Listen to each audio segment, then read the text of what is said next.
Stakeholders in Soufriere have been brought into the conversation as works continue on the L-shaped jetty at Port Soufriere. A stakeholder consultation was recently held at the Soufriere Regional Development Foundation boardroom to outline the scope and potential impacts of the project, which is being delivered by Saint Lucia Cruise Port. The meeting formed part of efforts to ensure transparency and coordination as the town prepares for construction activity along the waterfront. According to the executive chairman of the Soufriere Regional Development Foundation, Ernest Auger, stakeholder engagement remains central in everything that the organization does. We invited all the stakeholders to, one, view the scope of works to be conducted by cruise ports, two, understand the implications, traffic management, garbage collection, visitor harassment, and all of that. And that was the intention behind it. So just we can fill them into the whole program as to what it entails, what is required of us as a community that would benefit from the initiative, and prepare the community on the whole to engage in that form of development. The general manager of Saint Lucia Cruise Port, Lancelot Arnold, explained that the project will be delivered in as little time as possible, with very limited interruptions to regular operations. The contractor has indicated he needs about 4 months to have it completed, and as I was explaining previously at our stakeholders meeting, the construction is being done in such a manner or undertaken in such a manner to minimize disruptions to the current operations on what is usable of the existing L-shaped jetty.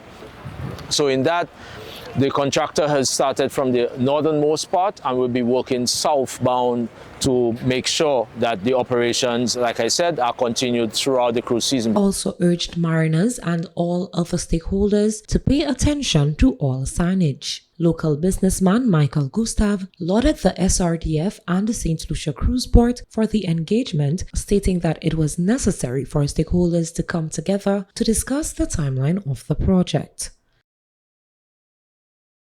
The relationships between those entities are of critical importance to the Soufriere community, and I must say that both GPH and the foundation have lived up to their commitments in terms of informing all of the stakeholders, and today was yet a typical example of such. So again, I would like to say thank you to the government of St. Lucia for the consideration, for the vision and forward planning, in particular our DR, who has worked feverishly in trying to ensure that this activity comes to fruition.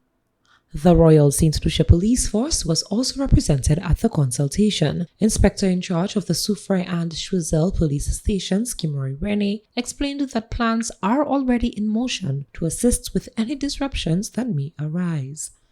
From a motoring perspective, from a traffic perspective, there is a traffic plan in place. There will not be too much disruption.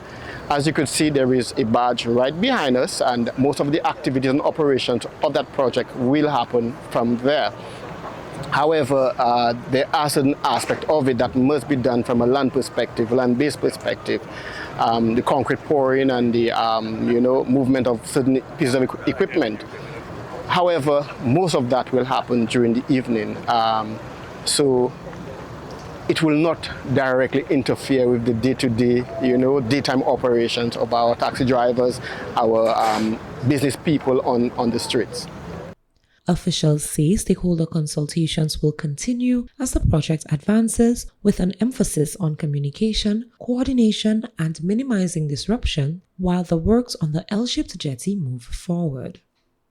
From the Soufriere Regional Development Foundation, I am Genevieve Gonzague.